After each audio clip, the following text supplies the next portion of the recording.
අපි මීට ටික දවසකට කලින් උදව් ඉල්ලලා දාපු මේ ෆොටෝ එක මතකද? ඉතින් මෙයා ඉඳලා තියෙන්නේ පාරේ. මෙයාගේ ගම උඩවලව. ඉතින් මේ විස්තරය අපිට එවපු කෙනාට අසනීපයක් තියෙන හින්දා එයාටත් මෙයාව අරගෙන යන්න අපහසු නිසා තමයි අපිට කිව්වේ. ඉතින් අපිත් ඉන්නේ දුර නිසා අපි පෝස්ට් එකක් දැම්මා මෙයාව හොස්පිටල් එකකට අරන් යන්න පුළුවන් කෙනෙක් ඉන්නවා නම් කියන්න කියලා. ඉතින් හැබැයි කවුරුත් ඒ පැත්තේ ඉදිරිපත් උනේ නැහැ. ඉතින් ඒ අතරෙම අපිට මේ පෝස්ට් එක එව්ව කෙනාම ඉදිරිපත් වෙලා කොහොම හරි එයාගේ ලෙඩෙත් එක්ක මේ පැටියව කොහොම හරි හොස්පිටල් එකකට අරන් යන්නම් කියලා අපිට කිව්වා. ඉතින් එයාව ওই විදිහට හොස්පිටල් එකකට අරගෙන ගියා.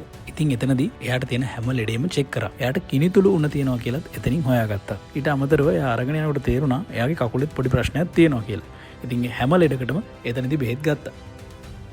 ඊට පස්සේ එතනදී එන්නත් 3ක් මෙයාට දීලා තියෙනවා. ඉතින් ඒ විදිහට තවත් දෙවාරයකදී එන්නත් දෙන්න තියෙනවා කියලා තමයි එතනින් කියලා තියෙන්නේ. ඒතකොට දවස් 3ක් මෙයාව බෙහෙත් ගන්න අරගෙන යන්න වෙනවා. ඔන්න ඔය විදිහට ගොඩක් කට්ටිය අපිට කතා කරලා කියනවා අතනෙක් කෙනෙක් ඉන්නවා මෙතනෙක් කෙනෙක් ඉන්නවා කියලා. ඉතින් අපිට යාළුවට උදව් කරන්න පුළුවන් ඔන්න ඔය ක්‍රමයට. ඉතින් ගොඩක් අපි ඔය ක්‍රමයේ කිව්වහම කට්ටිය කැමති නෑ ඒ වගේ දේවල් කරන්න.